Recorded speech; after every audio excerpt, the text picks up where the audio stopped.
தாய் தமிழ் உறவுகளுக்கு வணக்கம். அதிமுக கூட்டணியிலிருந்து முக்கிய கட்சி விலகியது. அதிமுக கூட்டணியிலிருந்து முக்கிய கட்சி விலகியது. 2026 தமிழக சட்டசபை தேர்தல். அதிமுக பாஜக கூட்டணி உருவாகியுள்ளது. சற்று முன் ஒரு முக்கியமான கட்சி ஒன்று கூட்டணியிலிருந்து விலகியுள்ளது. அந்த கட்சி என்னவென்று சொன்னால் அகில இந்திய ஃபார்வர்ட் பிளாக்.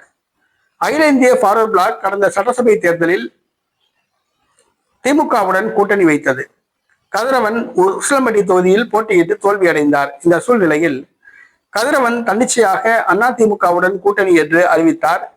உசிலம்பட்டி தொகுதியில் தான் மீண்டும் போட்டியிட முயற்சித்து வருகிறார். இந்த சூழ்நிலையில் அகில இந்திய ஃபார்வர்ட் பிளாக் கட்சியின் பொதுச் செயலாளர் தேவராஜன் அவர்கள் தங்களுடைய கட்சி அதிமுகவுடன் கூட்டணி கிடையாது என்றும் திமுகவுடன் தான் கூட்டணி என்றும் அறிவித்துள்ளார். மேலும் அந்த கட்சியின் துணைத் தலைவர் கதிரவன் அவர்களை கட்சியிலிருந்து நீக்கியுள்ளார். ஆக அகில இந்திய ஃபார்வர்ட் பிளாக் கடந்த 2 ஆண்டு காலமாக அதிமுகவில் இருந்து வந்தது. தற்பொழுது அதிமுகவில் இருந்து விலகியுள்ளது. தங்களுடைய ஆதரவு திமுகவுக்கு தான் என்று அறிவித்துள்ளது. கதிரவன் அகில இந்திய ஃபார்வர்ட் பிளாக் கட்சியை அந்த கட்டளைகளுக்கு கட்டுப்படுகிறாரா அல்லது அவர் தனியாக புதிதாக இன்னொரு ஃபார்வர்ட் பிளாக் கட்சியை உருவாக்குகிறாரா என்பது தெரியவில்லை.